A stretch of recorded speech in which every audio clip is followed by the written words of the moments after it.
Recently, popular conservative host Tucker Carlson introduced Mr. Viktor Orban to his audience.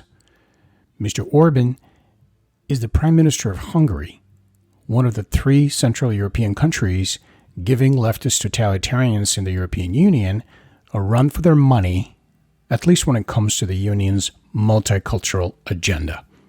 Viktor Orban comes across in an interview with Tucker Carlson, that is, as a very well-spoken, stable, and highly intelligent leader who doesn't shy away from sharing his views on the left's insane rush to destroy whatever's left of Western civilization. We find out in this interview that, unshockingly, the communist far left and the anti-Semitic far right had joined forces against him. Yes, that's happened. Mirroring, in a way, the opposition against Donald Trump here in the United States and how he managed, meaning Donald Trump, to unite the strangest of bedfellows in their hatred of him personally and his pro-America vision.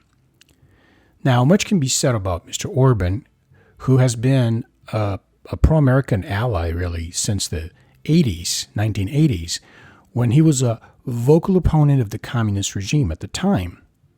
He's a strong proponent of economic freedom, also known as free market economy. He's pro-family, pro-Christian, and he's definitely opposed to allowing Islamic invaders into his country. The best the left can do in their attempt to character assassinate him is to groundlessly accuse him of being a, you guessed it, fascist. The best global jihad can do is label him as an Islamophobe, which is what they do with everyone who doesn't submit to their agenda, so really nothing new to see here. But Viktor Orban isn't the only European conservative prime minister the world needs to know about. Meet Sebastian Kurz, the Chancellor of Austria. Mr. Kurz is the youngest head of state in the European Union and has been called a political wunderkind by friend and foe alike. Not unlike Mr. Orban, Sebastian Kurz has emerged as a strong Austria First leader who has openly endorsed Austrian traditional culture. He opposes the aggressive LGBTQ agenda and even had the balls to start shutting down mosques while kicking out imams who have had proven ties to jihad. By the way, pretty much all mosques have ties with jihad.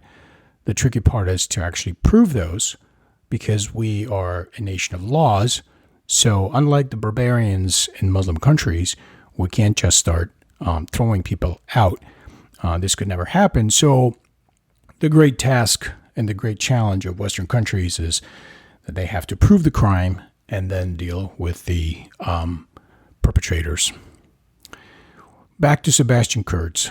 Well, Mr. Kurz is definitely a major Islamophobe, if you ask the jihadis. Now let's hear him in his own words.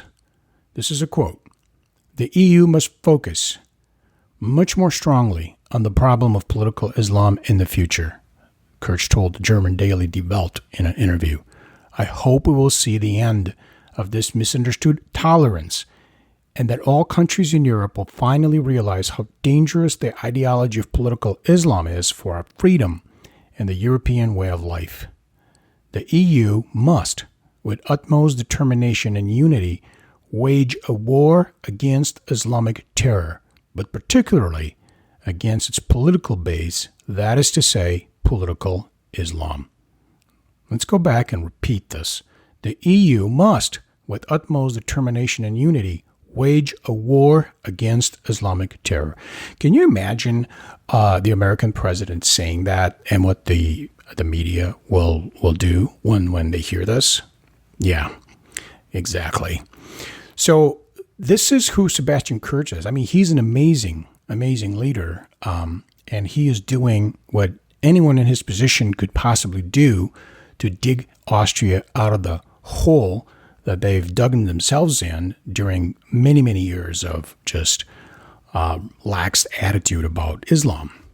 Now, on this podcast, we talked about Austria before, and I encourage you to listen to the episodes where we talked with Elizabeth Sabadich-Wolf. she's an activist, and she really has gone all the way to the end when it comes to fighting the system.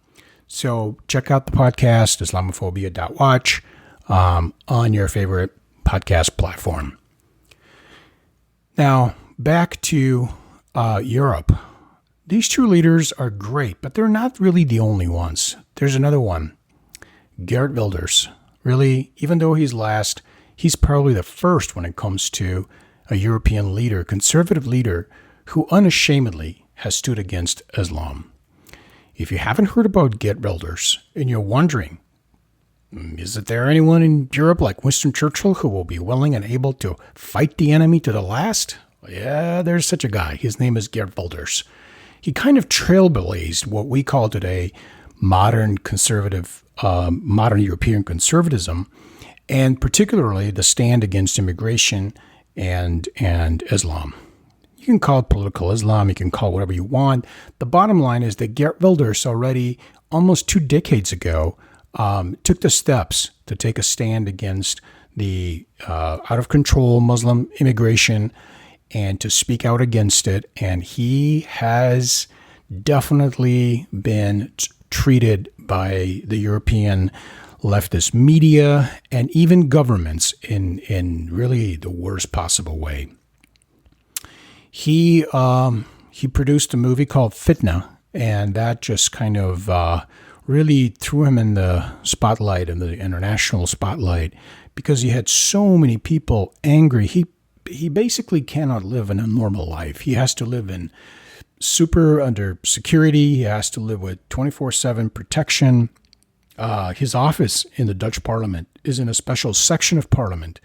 Yeah, that's because the religion of peace really likes to kill people who oppose him. So who are these people? Who are these European leaders? Are they defenders of Western civilization, or are they Islamophobes? Well, I think you know the answer to this question. It's a rhetorical question, and you wouldn't be listening to this podcast, and you wouldn't be following our website if you didn't think that Western civilization today needs and deserves defenders like this.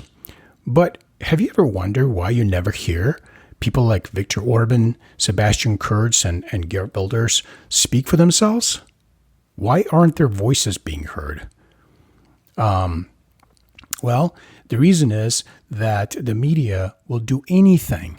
They'll do anything to prevent their voices of being heard. They don't want you to hear how eloquent, smart, intelligent, and compassionate they are. They don't want you to hear that they are just like us, the majority of people who want to live good, normal lives as law-abiding citizens who want to deal with the threat of Islam because Islam has proven itself to be a threat, and they want to restore law and order in our countries. Thanks for listening, and thank you for your support for